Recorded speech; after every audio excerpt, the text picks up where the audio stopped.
Hit the like button, hit the like button, y'all. Hit the like button, hit the like button, hit the like button. Say what's up in the comment. Drop your city in the chat. I'll shout you out. But hit the like button, hit the like button, hit the like button. What's up, Lorenzo?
Grandmother told me she wasn't too sure true love existed. Mom told me she was that guy, more than a lover.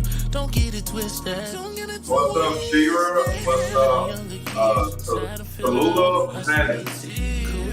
Deep inside this resentment, yeah. You'll be my girlfriend and I'll ignore my fate. See, I always been a hopeless romantic. You got a problem. Hit the like button, hit the like button, hit the like button, hit the like button. And I got a story that I want to tell y'all that is going to change the way you think about everything. Hit the like button, hit the like button. You're my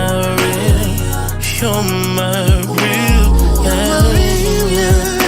You know what I'm talking about. You're my real, you my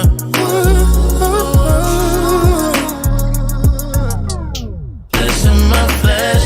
It's a friendship so devoted. Bone of my bone. All the mothers get demoted. You're my real.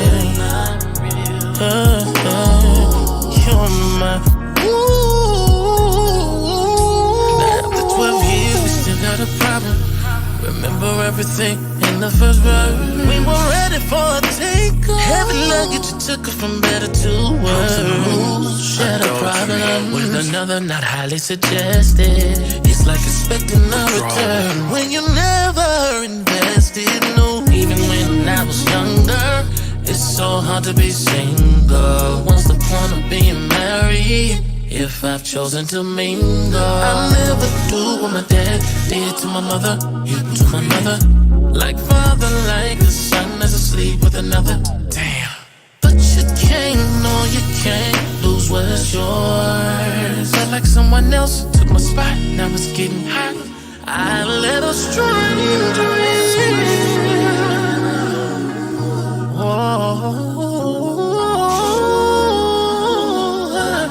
Baby,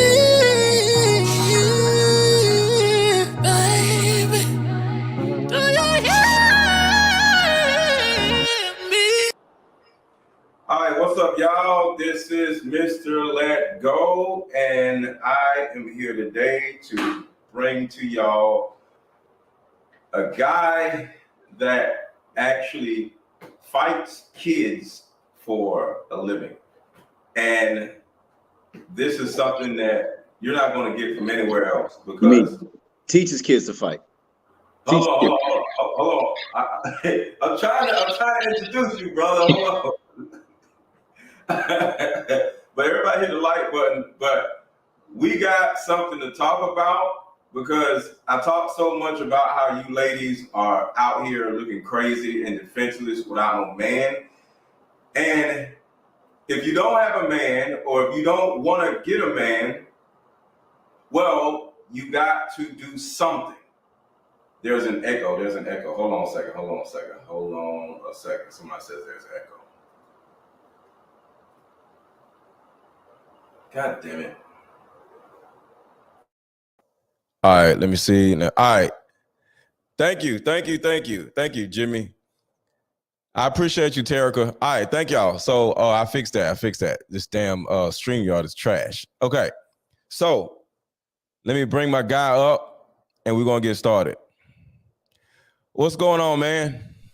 Blessings. How you feel today, brother? I'm good. So first introduce yourself. My name is Sar Shemuel Benyamin. Call me Coach Sam from the Bus Academy here in Union City, Georgia.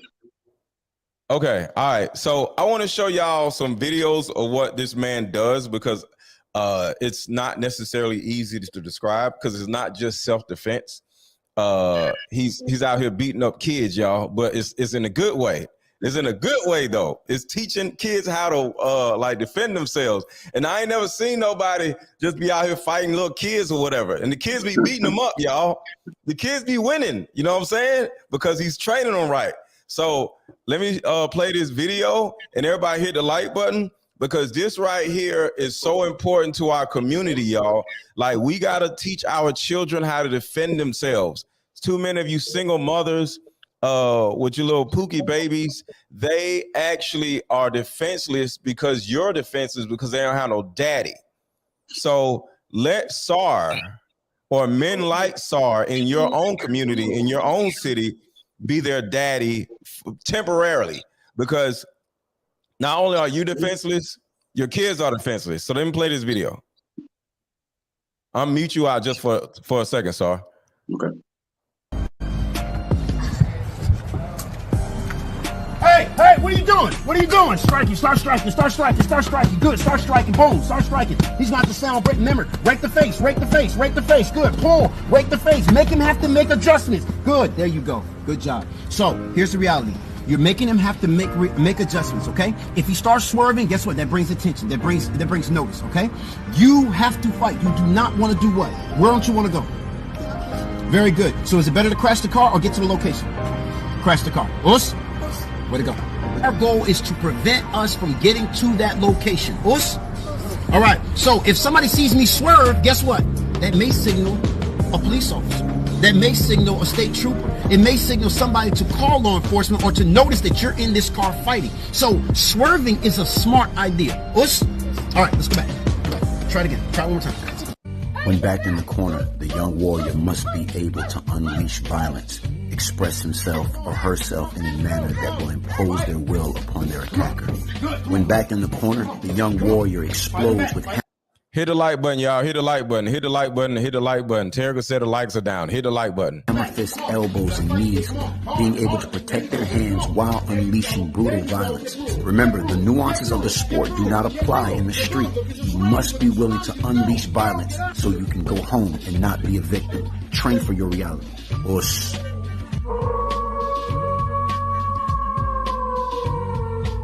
You just come here and you rake my head back. That's an adjustment I have to make, okay? You understand? So, look, can I pull you here and start to drag you up? Absolutely. But you're being able, by you doing what you're doing while I'm driving, what does that do? It causes me to swerve. It causes me to maybe lose control. Yes, your seatbelt is off. Yes, you're fighting for your life. If you get to the location where they're trying to get you, what's going to happen to you is far worse. Do you understand? So you have to be willing to fight. Don't let anybody else's fear deter you from fighting. You're not going to beat me up. But you can do something to have an advantage over me even if it's for a short period of time, okay? So if I start swerving or if I crash the car, that's an advantage to you, all right? Because you did not get to the location where something bad is definitely going to happen. Us, very good. So what is it better to do? Crash the car? And I want to stop right there. And I want to say this. Being in a car crash sounds terrible, sounds scary, but it's not. When you're in the back seat, it's terrible to the person that's in the front seat. So say you're a woman or say you're a child or whatever, you're a teenager and you're in the back seat, say it's an Uber driver. And the Uber driver is like, he's about to take you somewhere, right? He's about to do some crazy stuff, right? And you start raking his face, right? And then he crashes and runs into a tree. The possibility of you getting hurt, possibility of you dying in the back seat is extremely minimal. the possibility of him getting hurt is huge, because most likely he's going to get hit by whatever that's right in front of the car. You are blocked by the seat itself that's in front of you, and you're in the back seat. So no matter what happens, you're going to literally just run into the back seat of the car, and you want to be able to get out or actually at least survive. But the person in the front seat, who is the attacker, he dead. So, Sar, can you elaborate a little bit more on this? Because Pat is saying that's illogical. Okay, Pat ain't got no damn sense. But go ahead, bro. What is your thought? And I got some more videos, but go ahead. I'm glad Pat said that's illogical. I'm glad that was stated. Women don't. That is the thinking that we're trying to change right there. Everybody would rather have that narrative of a savior coming to get you or a sweet nothing ending.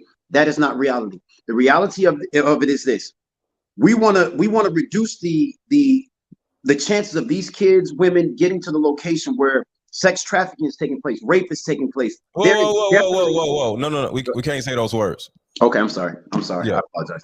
Where illicit things are taking place and where things are happening that you cannot recover from. Okay, so we teach people that crashing the car is the most logical option, because if you get to that location, that is definite pain, suffering, torture, something that you can never recover from.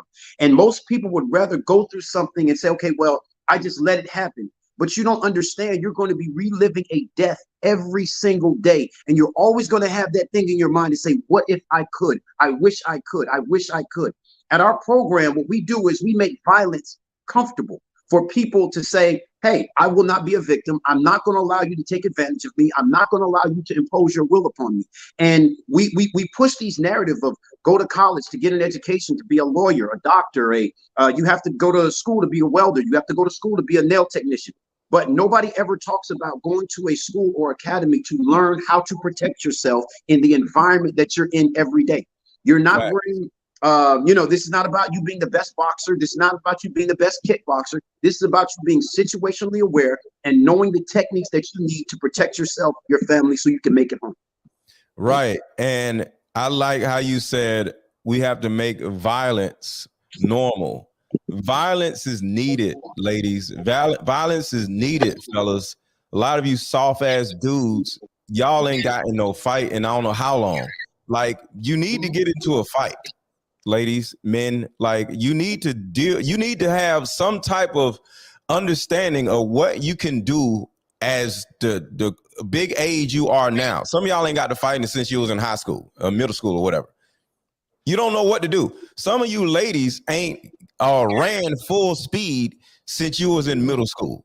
So you don't even know how fast you can run. Like, it's important for you to actually find an area or whatever and just run full speed, and to see if you can actually run full speed and see how long, because being on a treadmill isn't running full speed, because you're running to because to a certain degree, you put a speed on the treadmill that's not fast enough because you don't want to fall on the treadmill by having it going too fast.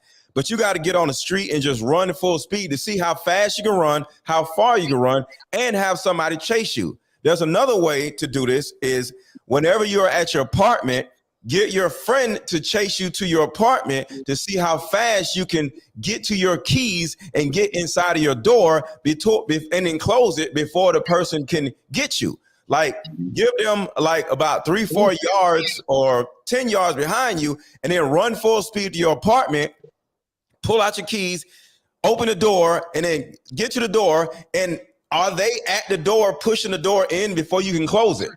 These things we have to learn how to do in real life. So just in case it actually happens, you know what to do. One thing I teach my daughters is, say my daughters is at a gas station getting gas, right? And some dudes, hey, y'all, make sure to hit the like button. The lights are down. Terica, thank you so much. Hit the like button, y'all. I want y'all to think about this. I tell my daughters to take the shot. So imagine you as a woman, you're at the gas station, right? And you're getting gas. And a dude comes up to the other gas tank in a black van and walks up to behind you and puts a gun to your back and says, get in the car, get in the van, or I'm going to shoot you. Your job is to start screaming and worst case scenario, take the shot. Because the possibility of him actually shooting the gun is minimum because you're at a gas station. So he's just going to run. The second thing is, so I want y'all to think about that mentality. That means he's going to shoot you in the back, and you got to be okay with that. Because the worst thing is you get in that van and you ain't got no back. Somebody else got your back, and your back ain't yours no more. Your body ain't yours no more. Or you ain't even here no more because they're going to do some crazy stuff to you. So the bottom line is I'll get shot in the back in order to save my life. Because the possibility you getting shot is minimal because, like I said, ain't nobody going to do nothing to you in a crowded gas station. They're just going to get back in the van and go. They are banking on you being so scared where you're just going to get in the van. No, take the shot. Another thing at a gas station that women have no understanding about. Hold on, let me mute you for a second. It's still feedback. Hold on a second. All right, cool. So when you're at a gas station, ladies, this is very, very important. Don't get back in the car when you're pumping your gas. Stay having your hand on the gas pump at all times. Now, you may say, well, somebody might grab me. Well, guess what? If you're in the car with the doors locked, that's safe, understandable. But they're not going to grab you while you're in your car. They're going to grab you when you get back out your car and take the gas pump out the car anyway. So they're not going to grab you while you're in the car because they know the gas pump's in the car. So they're just going to wait for you to get out of the car. But this is what's important. If you keep your hand on the gas pump while you're getting gas and somebody grabs you, puts a gun to your back, or tries to do whatever, guess what? You pull the gas pump out and spray the man with the gas. Ain't no black person gonna stand there and be okay with getting shot in the face with some gasoline. So the gas pump is your biggest weapon, not the car. Because let me tell you something. Say it's hot outside, right? And you got your windows down and you sitting in the car waiting on your gas to get pumped. They can just come to your car, spray you in the face with stuff or something. Next thing you know, you just boom. And then he could just push you over, take the gas pump out your car, and then take you where you need to go, and you unconscious. But if you standing outside with a gas pump, you're going to fall outside of the car. So actually sitting inside of your car with the windows down, some of y'all do, could be a dangerous place being at a gas station because somebody can just jump in and spray you with some stuff, render you unconscious, push you on the passenger side, and just get in your car and just drive you away. So the number one thing is important for you to do is keep your hand on the gas pump and shoot the person with the gas. So go ahead, Sar. To kind of piggyback off your point, that's situational awareness. We have to train for situational awareness. For example, most people will go to the gun range and they'll shoot and they'll get very happy about that. Well, the gun range is one of the biggest false reality perspectives that I've ever seen. It's like somebody coming to my school punching a heavy bag and then walking out saying I did kickboxing today or I did boxing today. It's not teaching you any real application, nor is it teaching you the nuances of pressure and how to navigate through pressure. And we believe that all we got to do is just reach in there and grab our gun and we can fire, or, that's the only training we need. No, it is so much deeper than that. Situational awareness can prevent so many things from happening because you'll be able to understand the layout of the land. For example, if you pull into a gas station, how many people actually sit in their car and observe the parking lot or observe the individuals who are 3 or 4 pumps down?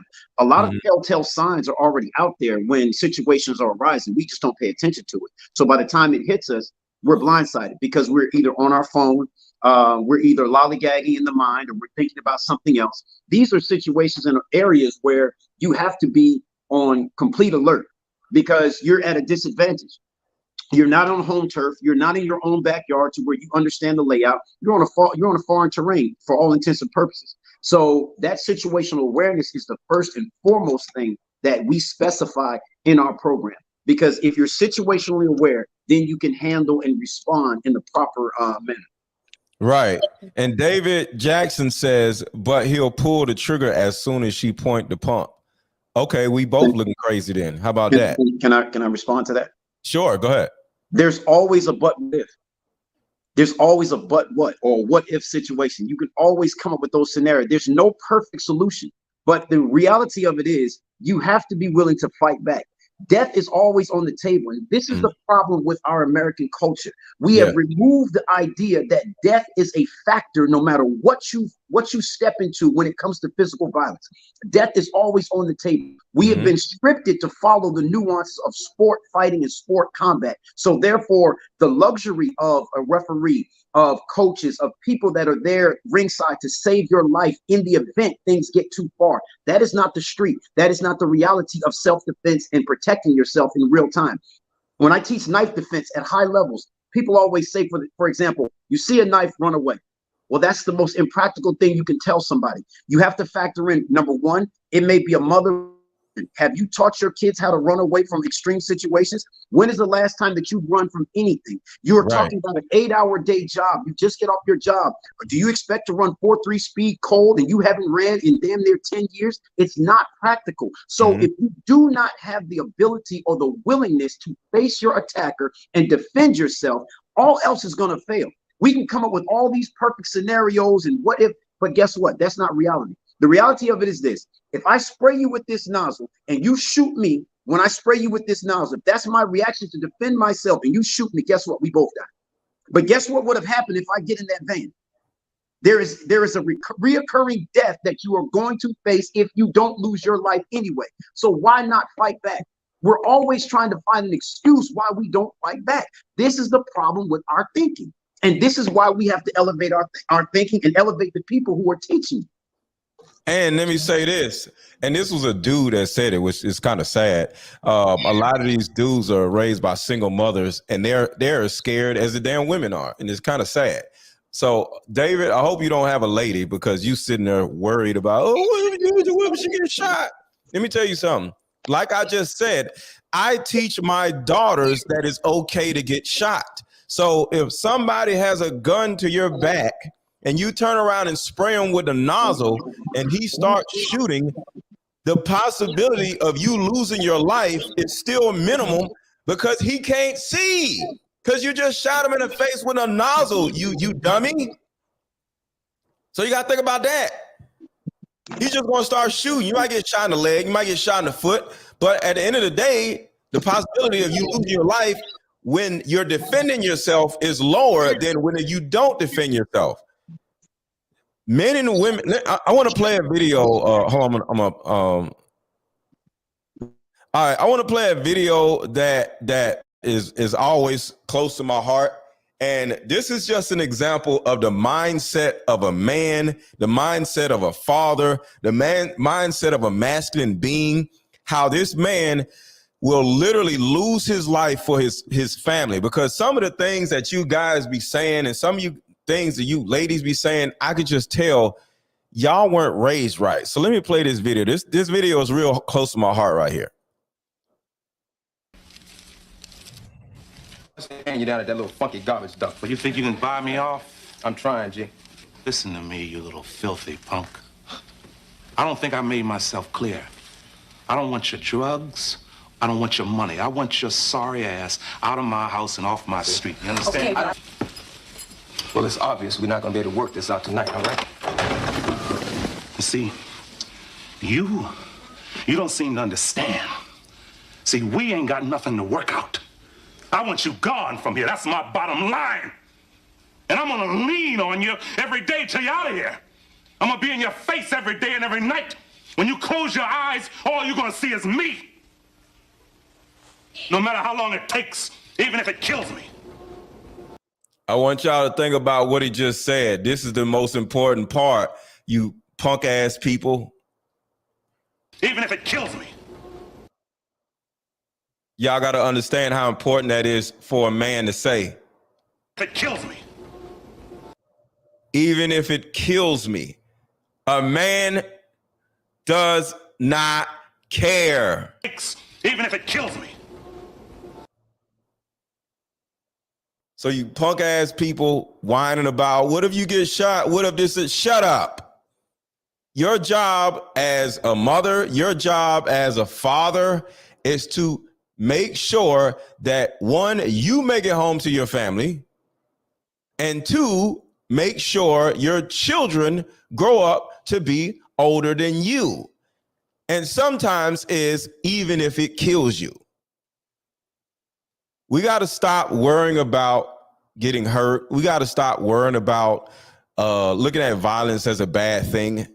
Like I always joke about, I slap the hell out of a bear. I be joking, but I have enough survival instincts. You know, I might not be able to throw hands as good as my guy Sar right here, but I have a survival instinct that's inside of me where I'm going to do whatever it is I need to do, whether it's I can end up falling out or whatever, but whatever it is on the other side of me, that thing, whether it's an animal or a person, they gonna be more messed up than me because it's my mentality. I will do anything to save my family. I will do anything to keep myself from being thrown in the van.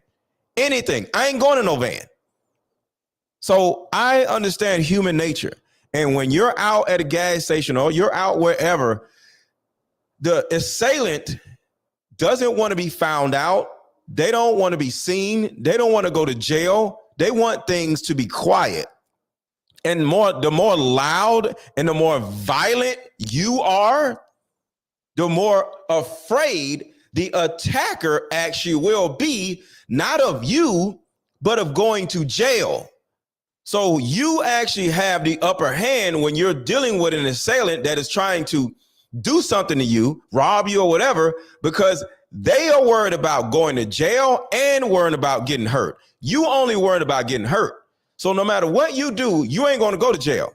But anything you do, they'll go to jail. So they have more fear in them as you do of them. Because the thing about it is, the reason why they're doing this is either they're working for somebody or either they need the money. They're desperate. So they're the actual person that's afraid and not you. Go ahead, Saul. What's your thought? And then we're going to go back to the video that a couple more videos of what you got going on. The presentation, your presentation tells a lot. You have to think of the mindset of these individuals who are possibly attacking you or attempting to attack you. It's a predator-prey mentality. And if you present yourself as prey, then the predator is going to act accordingly. Our program tries to evolve the mind so that way we can unlock that predatory nature in you. So that way you can change the narrative. If we're not focused on the narrative changing and we're always focused on the defensive, I'm not going to be on the defensive. People call certain presentations, they say it's arrogant or it's too cocky. No, it's the presentation of protection. It's the presentation of strength. It is a presentation of power, of self-awareness, of confidence. And my confidence is not going to diminish or going to lessen because you're uncomfortable. I'm going to stand as a predator in a predator mind frame that is focused on the evildoers and those who are willing to hurt my family or hurt those who I care about or hurt my community. And this is a structure that has to be reestablished and a structure that has to be built. If we don't stand firm on that structure, we are going to continue to get devoured. This is why Atlanta is the #1 sex trafficking place in the damn country. This is why so many people are turning blind eyes, because we don't know how to stand comfortably in our predatory nature. Now, not everybody can evolve to that. Not everybody is made to be the wolf or be the tiger or be the lion. Not everybody's made to be that. But every animal in nature is capable of defending itself, meaning that it will defend itself and run away, defend itself till it gets separation, or either fight to the death. Some of the baddest animals walking this planet are the smallest. You look at the honey badger in Africa. Honey badger. I was just thinking about a honey badger. It's not a big animal, but by the same token, when you watch it walk through the safari or you watch it walk through the plains, its chest is out, its head is up, and it looks and moves with confidence. The elephant is not the king of the jungle only because it doesn't want it. That's the only reason why. But when it walks with big steps. This is why we have to retake our energy. I'm not giving anybody power over me. And this is why I push this on young ladies. I push this on children, that Our submissive nature should only come to those who are allotted the position over us to be our leaders, our protectors, our providers. Nobody gets submissive nature outside of the clan, outside of the tribe, outside of the community. If you're outside of that perimeter, you are my enemy until proven otherwise. I will treat you accordingly. This whole notion goes deeper than just our surface understanding. We use religion to control our thinking. We use so many aspects to control our narrative. When I tell you turn the other cheek, had nothing to do with the enemy, had to do with how I deal with my brother, how I deal with the people who are amongst my tribe. This is the patience that I'm supposed to show. You get no patience outside of my community. Number one, why are you touching me? Why are you approaching me? The audacity of you to touch me. I will slap the shit out of you when you touch me. Any reason why a man is approaching a woman in the street is only for certain things and certain aspects. So we must elevate the levels of violence. This is why I do not teach women to go from 0 to 50, 0 to 25. I teach you to go from 0 to 100. Be comfortable with that. Me as a man, I have the responsibility to assess the situation and be able to say, okay, it's 0 to 25, 0 to 50, 0 to 75, or 0 to 100. I have to be able to have that patience in those situations. I cannot expect a woman to have that patience in those situations because she's with the children more than I am. She is more vulnerable than I am. So guess what? Eliminate the threat. I teach women to be comfortable eliminating threats. Get good at it. Get good and get comfortable with it. So let me play something because you said something about a honey badger. I just seen this video and I pulled it up in 3 seconds because it was in my I already watched it. So let me show y'all this. Let me know if y'all can see this. Let me share my screen. This is freaking hilarious. So ladies, I want you to think like a honey badger. All right, hold on a second. Let me mute you first. Okay. Hold on, shit. All right, so hold on a second. So I want y'all to think about this like you are a woman with 3 attackers around you. I need you to go crazy. Watch this. All right, let me know if you can see my screen. All right, what's going on? You're in New Zealand. Can y'all see my, can you unmute? Let me know if you can see my screen, Shar. Absolutely. All right, you can see it? Mm-hmm. All right, cool. Just kidding. In Africa, this honey badger was swimming at the local beach when 3 leopards came out of nowhere and decided to try and eat it. Of course, when someone tries to eat you, it's never fun, unless it's consensual and you've got great chemistry. Nah, I'm being a dodgy wanker. Let's stay focused. The leopard at the back is trying to find a squishy part of the honey badger to bite into. Nom, nom, nom, nom, nom, nom, nom, nom. Well, the leopard at the front basically wants to decapitate it. The leopard in the middle is the ringleader. It's the dictator. It won't do any I want y'all to pay attention to how scared the leopards are looking.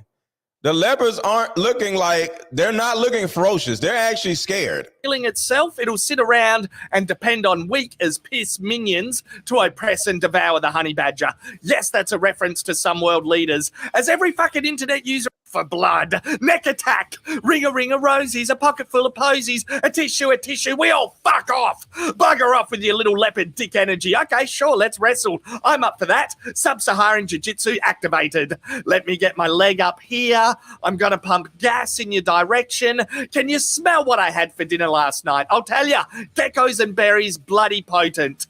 Yeah, you're totally done. Shoulder bite, where's your mate? Neck attack.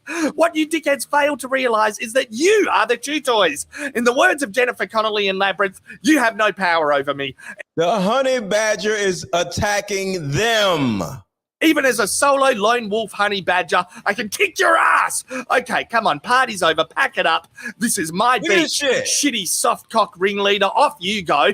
Off now, you shall all fuck. Oh, that tickles. You go.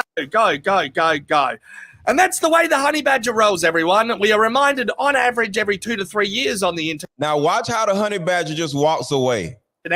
How batshit the top of the food chain is. Look at this shit. Average every 2 to 3 years on the internet.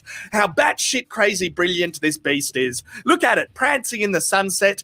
If ever humans are to be knocked off the top of the food chain, it will be by the honey badger.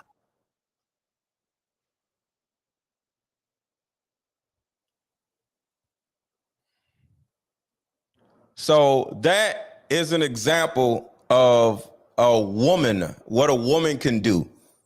All right. A honey badger is like small as hell, but it's not about the size. It's about the level of violence. For those who don't know, some of y'all have never seen a honey badger in life. A honey badger is the most violent creature on the planet.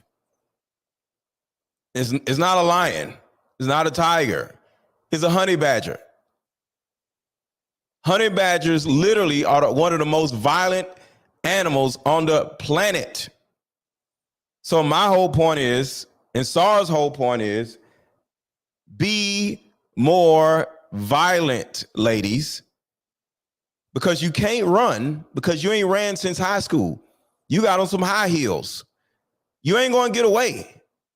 You better fight. You better become violent. So go ahead, Sarah.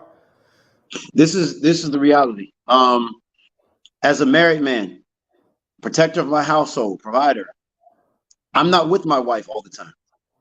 She's with the children more than I am. Right. My kids are homeschooled, but my wife is an educator, but she's with the kids more so than I am. That being said, my personal life is my personal career is personal bodyguarding, executive protection. So oftentimes I'm gone and traveling or whatever the case might be. That being said, she's their first line of defense oftentimes. And if she's not skilled and willing to elevate the levels of violence in protection of the cubs, then she's failed and I failed in preparing her to be in that position to do so. So, if you look at, we'll go back to the wild. If you look at mother bears, people don't get attacked by mother bears and it's just a random attack. No, she doesn't care if you're walking with a basket. She doesn't care if you're walking saying, hey, bear, I'm over here. Hey, bear. No, you're too close and she's not going to give you the opportunity to be a threat to her cubs or her survival or her ability to be able to protect these cubs. So that being said, the nature of mom always needs to be in protective mode and willing to elevate the levels of violence. If you look at the wild and you look at lions, and when a lioness engages in combat, if you notice where the cubs are going, they go to hide and they don't come out until mom comes and gives a certain sound. This is a part of our program we teach. It's called lioness training. And it's an aspect to say, mom, do you know what to do? But also, do your kids know what to do? Because mom can be engaged in something and the kids stand there. So here's the distraction. The attacker comes and deals with mom. Mom's engaged with the attacker. You don't factor in that there's multiple attackers possibly. So now somebody rushes in and snatches the kids while you're engaged. Do you have any type of code words for you and your child? One of the things with kids and parents, you guys can do this and practice this now. Get with your kids, create a code word. When you guys pull into parking lots, say, okay, God forbid, if this happens, I want you to run here to this car. I want you to run to this location. Look at these buildings. Is this store open? Is this store open?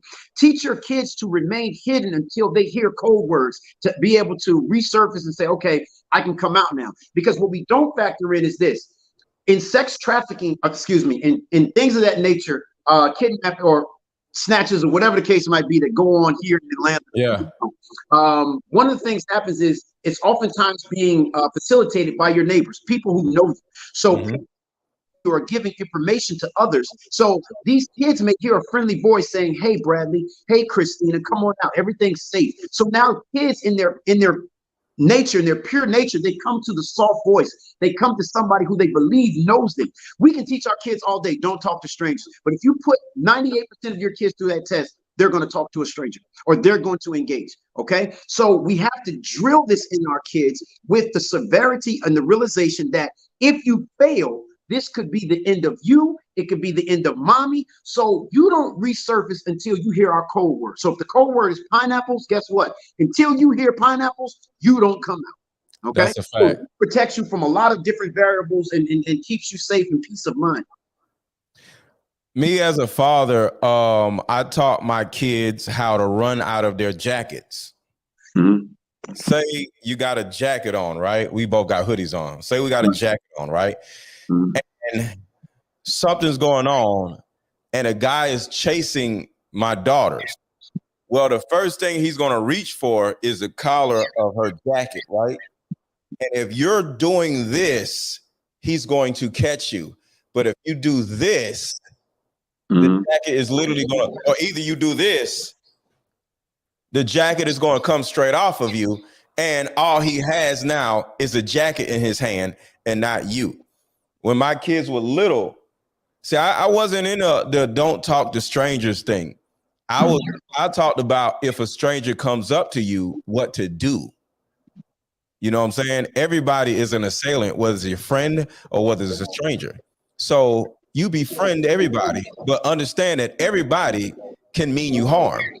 Your friend's mama, your friend's daddy, your friends, some stranger. So everybody can be a friend, but everybody can be an assailant also. Because when you say don't talk to strangers, that means your best friend's daddy is a friend. No, your best friend's daddy can be the worst person and you didn't pay attention to because you told them not to talk to strangers. No, everybody can be an assailant. Absolutely. So my kids would ride their bike through the subdivision. I didn't tell them not to do this, not to do that. I told them what to do. So, and this is the problem with single mothers. All single mothers know how to do is to teach their children what not to do. See, fathers teach their children what to do. So what I would teach my children to do is they would have a bike, and I taught them that if somebody tried to run up on them and grab them, you don't run. You know why? Because you got little legs. They're going to catch you. You grab a hold of your bike, and I made sure my kids had 10-speed bikes, even at a young age. So when you grab a hold of your bike and you start hollering, they can't put you in a car and the bike in the car at the same time. So, and you yelling. So imagine you look up and you down the street and you see somebody struggling to try to put a child in the car, but they won't let go of their bike. So the bike is like boom, boom, boom. And if you don't let go, guess what? They're going to give up and you out. So you don't run in situations. You hold on to the bike. And somebody in the chat said, these guys are going to get these girls murked. Well, when you're getting robbed, that's one thing. It's two different things. Fellas, we get robbed. They take our chains, they take our watches, they take our wallets.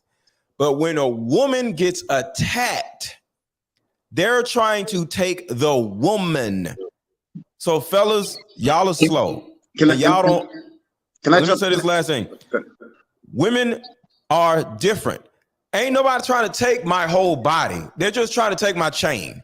They're trying to take my watch. I'm going to give it up. But there's a difference between somebody trying to take your pocketbook, which is they're going to snatch your pocketbook and run, or they're going to take your whole body. They're going to take you as a person. That is the difference. Robbing somebody and taking somebody is a difference. But go ahead, brother. Once again, see, this is why I try to separate myself and I focus on a specific group, because the world is never going to be safe.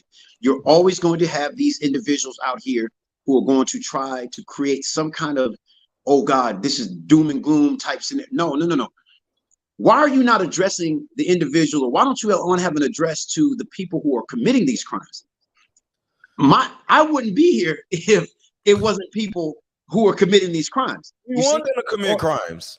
So this is the thinking. When I hear individuals say, "Oh, you're going to get somebody killed," no. The person who's doing the criminal activity is going to get somebody killed. We're going to do something to prevent me from losing my life, or that person from losing their life. What you want is, you want the scenario. If I put you in a 5-story building, a burning building, 5 stories, and I told you there's only 2 options. You can either jump from the 5th floor or you can run down the burning steps. You type of individuals would rather come out and say, well, I'll sit there and wait till the fire department gets there, or I'll wait till Superman shows up or Batman shows up to rescue me. Nobody is coming to save you. You are your first line of defense. When I was out here and I did the seminar and went to the program for the APD, the lieutenant literally spoke of SWAT, and he says, Law enforcement is not there to save you. They're not going to get there to save you. What are you waiting for? Why are you sitting back asking, well, you guys are going to get somebody killed? Okay. What would you rather happen with your loved one? If that's your wife and somebody approaches your wife, they're not approaching her just to take her belongings. Why are you touching my wife? Why are you touching my children? What is going on in a man's brain to make him think that these individuals are or able to be touched? This is the thinking. So if you have this thinking in your mind that this is okay, guess what happens? I have to develop the thinking to understand and say, okay, I'm going to combat that. And the only thing that combats violence is greater violence. That's it. Right. That's it. There's no talking out of this. There's no when somebody asks you to commit violence. This is the thing. I don't know why people, it's so hard to grasp, but you got to understand the thinking of the people in the times we're in. So when it comes to women, they don't want your purse. Women don't have no damn money. Women don't nobody want no damn purse from no woman. They are trying to use the woman in a blank ring. They're trying to take the woman and capture her. She is the money. And that's the thing that you men don't understand. The woman is the money, not her purse. So when a man goes at a woman and tries to do something to her, they want her, not her purse. That means she's not going to live. Yeah. So if somebody says, give me a purse, give it to him. Give me a watch, give it to him. But when they say, give me your body, oh, hell no. Somebody about to die. Look, these are get in the car. Hey, get in the car. These are things that we draw the line. No, I'm not getting in the car. Whatever you're going to do to me, do it right now. Do it right now. I have videos with the kids in our program simulating responses to guns being drawn on them so they understand, okay, what happens when this predator, or God forbid if this predator says, get into this car with me. They're flashing a gun. These kids go through this type of training so that way, in the event, God forbid that it happens, they're prepared for the real responses that they need to keep them safe. If you ask for we have a clothing limit. If you say, okay, give me your jacket, boom, you get the jacket. It ain't no big deal. But when you start to say, hey, take your pants off, no. Take your shoes off. You know what? I may give you the Jordans. Here, you can have the Jordans. But when it comes to my shirt, my pants, anything undergarment, no, we're not giving you that. Because now you're going to come get it in blood. Because now we're ready to defend ourselves and we're ready to go home. One of us is leaving this earth today. One of us is leaving this. And it's not going to be me because I didn't fight back. You're going to lose your eyes. You're going to lose your fingers. You're going to lose something. You're going to lose some blood. You know what I'm saying? So I want to talk about the word predator, right? Predator has a nasty tone to it, right? I'm an apex predator. I am an apex predator. I'm not the biggest dude or any of that, but I am an apex predator. I would literally do anything possible to get to save my life and save my family's life. I don't care what it is. I will go to prison. I don't care what it is. So I'm an apex predator. So the reason why I'm bringing this up is we want to teach our women how to be apex predators, right? Because female lions are apex predators. Absolutely. All right. Male deer are prey, just like female deer are prey. So sometimes it's not about male, female. It's about whether you're a predator or not. Because a deer, male or female, is going to run like a bitch at a drop of a dime, male or female. But a female lion and a male lion, it's not many. It is a difference, but it's not many differences. Both of them will tear your ass up. So are you, as a woman, do you want to be a deer, which is prey, or do you want to be an apex predator? And if you had that mindset of a predator, somebody tries to throw you in a car, you're going to be like, you got the audacity to try to traffic me? Nigga, is you crazy? Do you know who I am? And if you had that mindset of, bitch, do you know who I am? I will tear your ass up. You have a better opportunity of escaping or getting away or keeping the person away from you. Because like I said, usually people who are having these rings, they are quiet.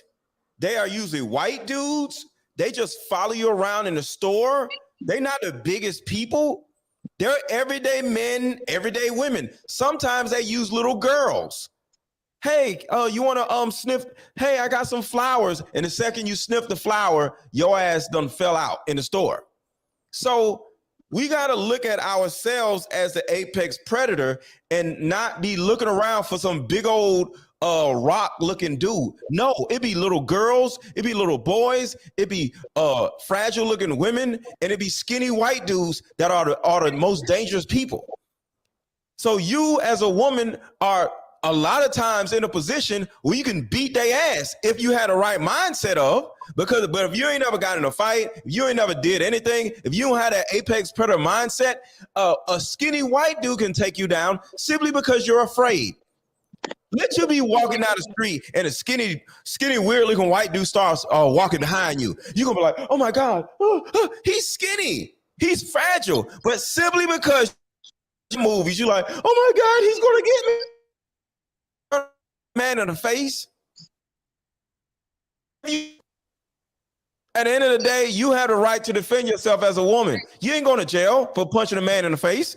All you got to do is say, he tried to attack me. You know how many women lie on dudes all the time? Lie on the white man.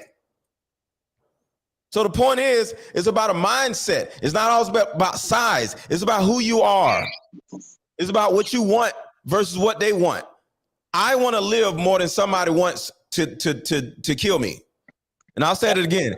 I want to live more than you want to kill me, because you ain't taking either my life or my watch or whatever personal.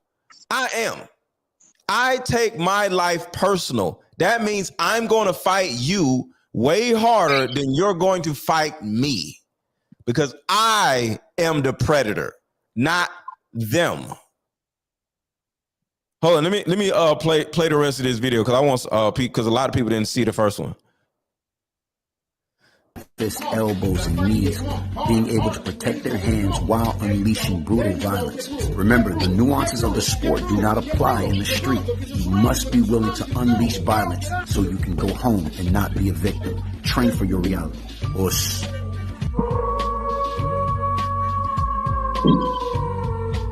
You just come here and you rake my head back. That's an adjustment I have to make, okay? You understand? So, look, can I pull you here and start to drag you up? Absolutely. But you're being able, by you doing what you're doing while I'm driving, what does that do? It causes me to swerve. It causes me to maybe lose control. Yes, your seatbelt is off. Yes, you're fighting for your life. If you get to the location where they're trying to get you, what's going to happen to you is far worse. You understand? So you have to be willing to fight. Don't let anybody else's fear deter you from fighting. You're not going to beat me up. But you can do something to have an advantage over me even if it's for a short period of time. Okay? So if I start swerving or if I crash the car, that's an advantage to you. All right? Because you did not get to the location where something bad is definitely going to happen. Us, very good. So what is it better to do? Crash the car or get to the location? Good girl, pound it. Good girl. At the Bus System Fighting Academy, the young warriors learn how to transition from the ground to standing to identifying weapons. This drill is helping them identify early that weapons can be a possibility in their reality. All of our kids' parents are very, very supportive of the training because they understand the possibilities that these kids may face in urban situations. Urban kids must worry about rape as well as weapons when dealing with peer-to-peer encounters. Are your kids training for real-life threats? Let's be honest, training for your reality.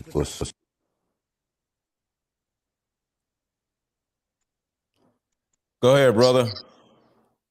Yeah, it's we do teach sport. We have kids that are competing. We teach American kickboxing, Muay Thai. We teach the sport aspect, MMA, sports striking. But the reality that most people are going to face has nothing to do with the sport world. So we try to prepare people for the reality. So that's why I always challenge folks when they say, well, I'm going to learn boxing. I say, why? Well, I want to learn how to defend myself. Where? Well, I need to be able to protect. How? So we've been conditioned to think that the martial arts that we see on TV, that's the end all be all. I don't care how much of a great martial artist you are, how much of a great kickboxer fighter you are.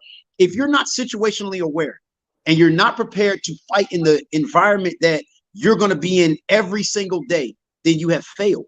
So when we bring out weapons for kids, classes, and things of that nature, that is to help them prepare for the reality that they will be facing. So yes, we do teach them sport, but we also teach them a heavy dose of combative or street survival. So when they're hitting pads with the assumption that there could be an introduction of multiple opponents. There could be the introduction of weapons.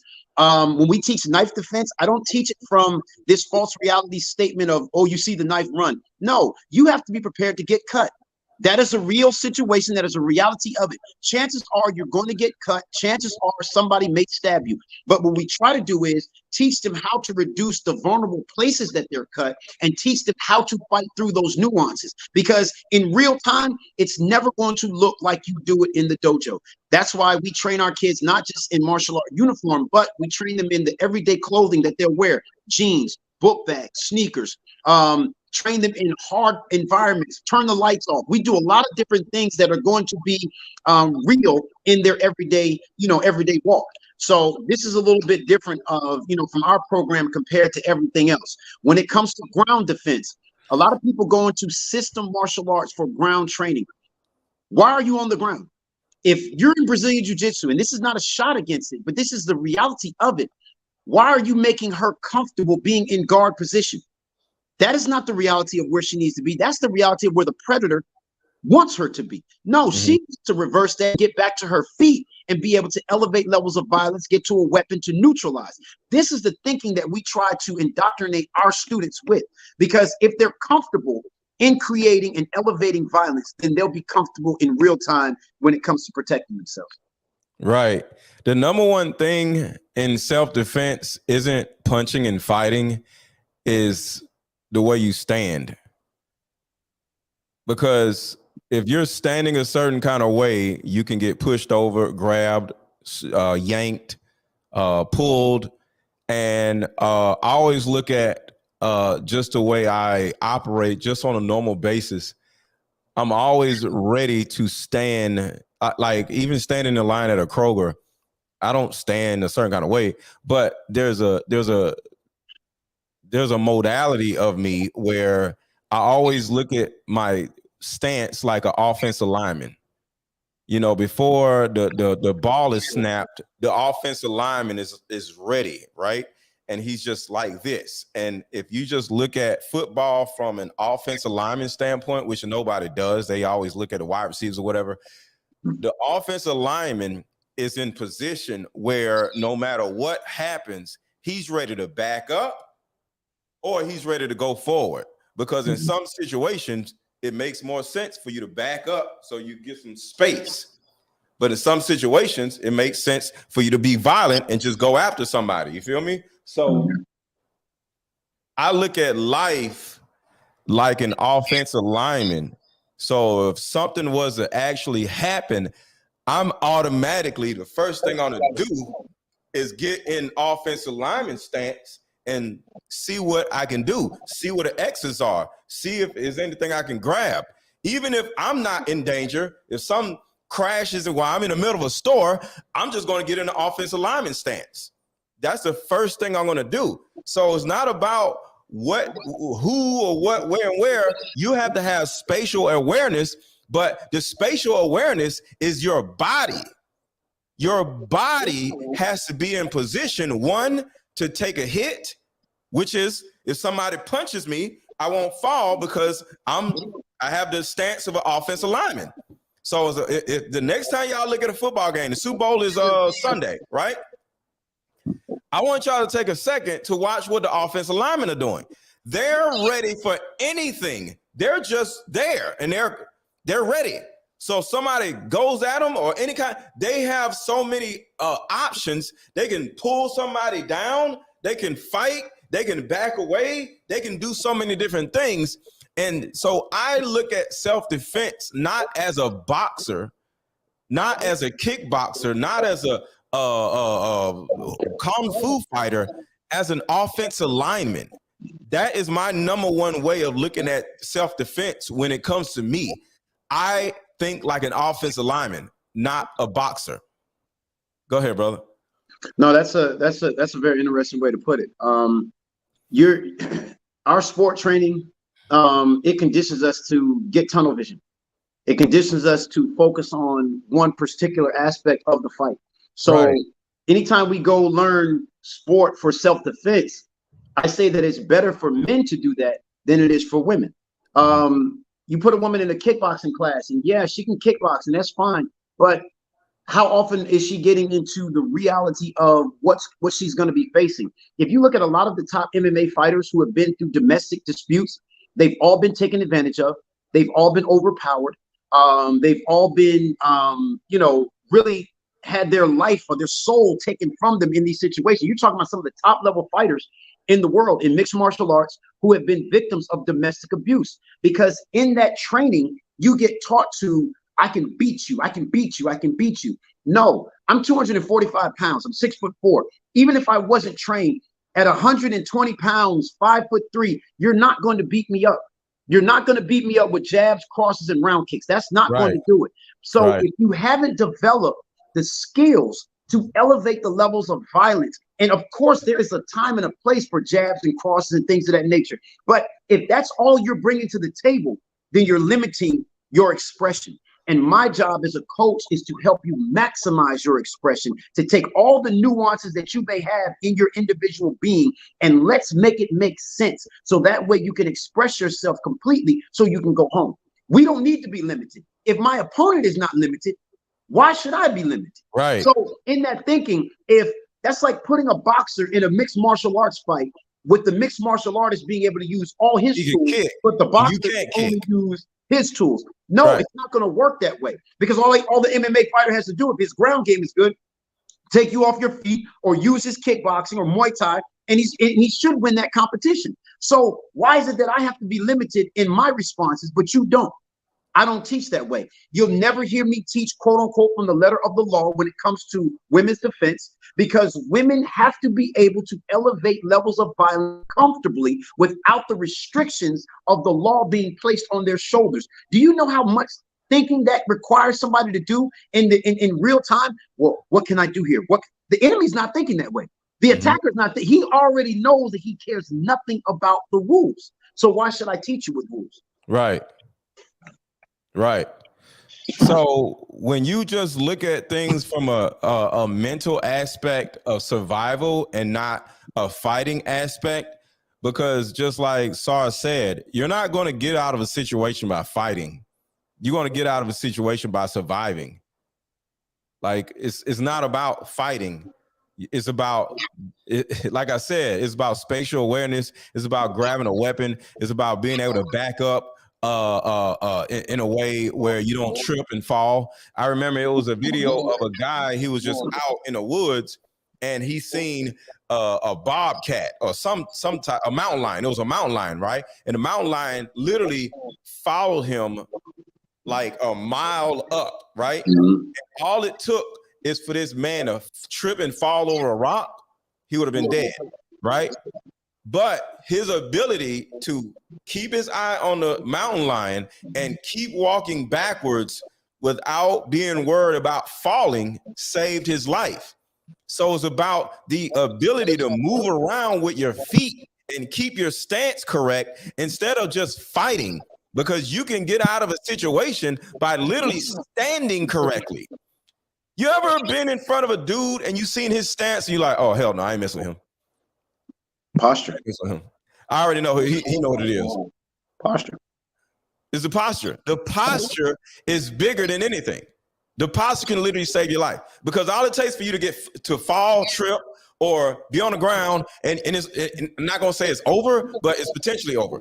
And if you don't know how to get back up fast enough, it's over. So it's more about that. It's about your own body versus trying to fight somebody or worrying about somebody else's body.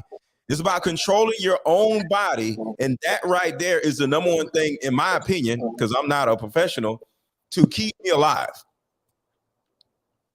Yeah, having control of it. See, and this goes into how well do you know yourself? Mhm. Have you been pushed in your training to go to the limits? Have you been pushed in your training to overcome your limits? This is deeper than just the physical. It's mental.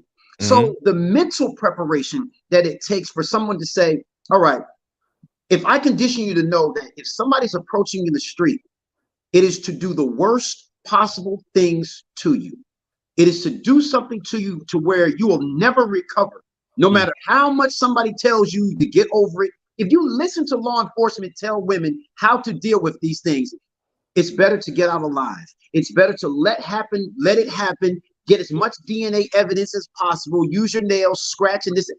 They're not going to walk you through the psychological recovery that you need to go through and however long it takes. This guy can go to jail for 5 years, 10 years, be out in 5. And guess what? The 5 years that you took to overcome, you see this man now at a grocery store, at a football game, basketball game, and that trauma hits you all over again. And that death hits you all over again. So guess what? The scales of justice are not equal. Why should I give you something that you cannot repay? So if that being said, you're coming to take chastity, I'm taking life. Then see, now we have an even exchange now. Right. So now that comfort now that you have, I teach my daughters, I have 2 daughters here with me, and my daughters know that number one, when you see my kids out in public, you're going to be the perfect representation of little young ladies. Okay. Perfect reflection of little young ladies. But when you activate that switch, and you push them to that limit, or you approach them in a manner that they've been trained that this is not acceptable, they have what daddy calls the green light. You have the green light to elevate the levels of violence, and then you report to your father. You say, hey, it's time for me to call dad. So you can't call me necessarily in the act, but as soon as you express yourself and you get to a place where you're safe, call dad. Because now my over. Now I come and I deal with the nuances that surround it. Because in that event, if she's approached and God forbid I'm not there, guess what? She can't call me right away. That shouldn't even be the first thought on her mind. The first thought on your mind is to survive and to deal with this threat. Right. See, we haven't conditioned our children to think without us being present.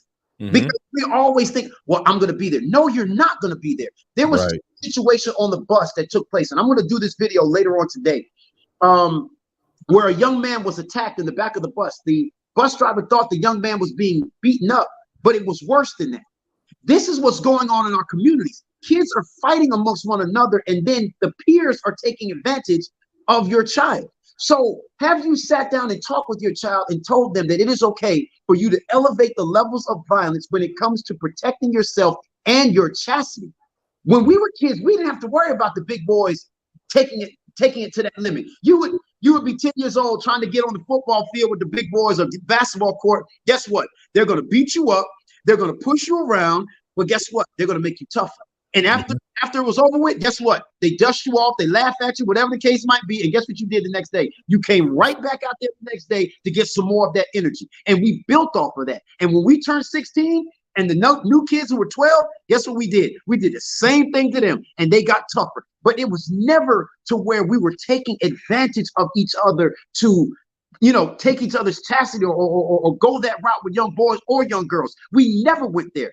But nowadays, these kids have no limits. So you got kids that are being around your children at school. You're not there to protect your child at school. Your child is their own first defense at school, not the teacher, because teachers turn blind eyes. They don't get paid enough to deal with the foolishness that goes on in these schools. So it's a whole lot of training that we have to recondition one another, and comfort that we have to be real about.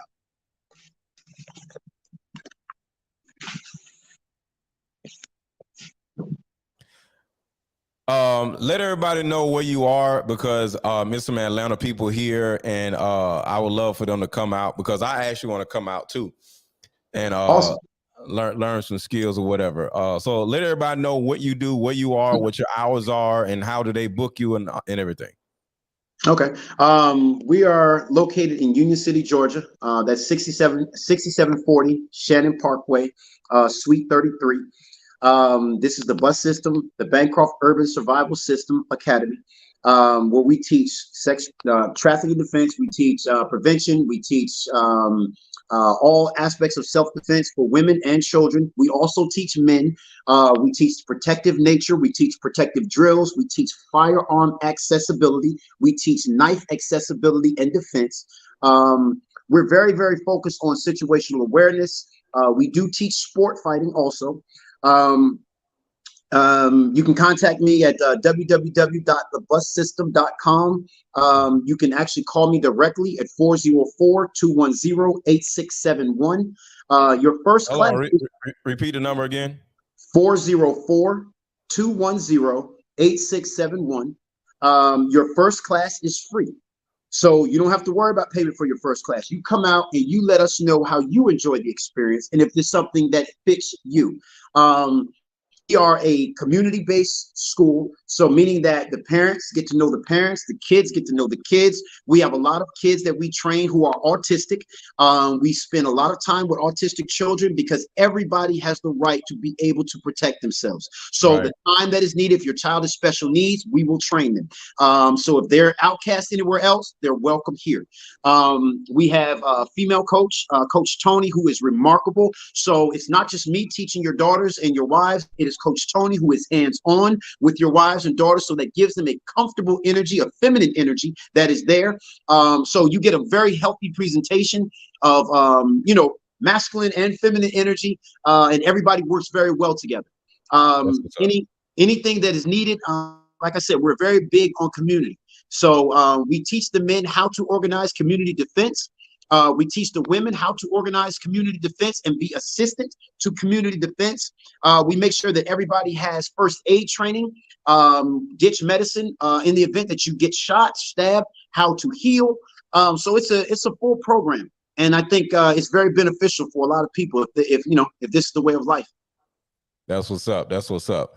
Man, I'm a big fan of yours. I'm gonna call you. I want to come out there and like put together, like, I don't know, do something where I go out there, my kids go out there. Like, I love what you do, man. It's really Absolutely. dope. Thank you. I love seeing people like this in my community, and I just want to support and have you support me in any way. Absolutely. You know what I'm saying? Absolutely. So, definitely. We are fans of yours, man. Keep speaking truth, brother. And with the messages, it may not be for the masses, and that's okay. You're talking to your tribe, and that's what's important. And that's what we're talking about, building those who are willing to do the work, those who are willing to stand in and fill in those gaps and stand in leadership. And that's what we're about. That's what's up. And Carolyn says, where is this? This is in Atlanta, Georgia. Yes, ma'am. Union City, Georgia is a south side of Atlanta. Yes. So thank y'all for coming on, and share this video with your homegirls in your group chat. All y'all want to do is sit around and talk about men and sex and stuff. Like, drop this in the group chat so y'all can learn some real life stuff and stop worrying about a damn man and whatever. So how about y'all do that so y'all could teach your homegirls something about life? Because ladies, there's more to life than about being independent, talking about some bags and a damn man. What about how to defend yourself? So share this video with everybody in your family and all of your friends. Guys, share this with your lady, your wife. Some of y'all dudes ain't got no lady, so I don't know, share it with you something. I don't know. But dudes, get you a woman. If y'all ever get a woman, share this with her. But y'all have a good rest of y'all day. Y'all have a good rest of y'all day, and just hang out for 1 second. All right, sir? All right, guys.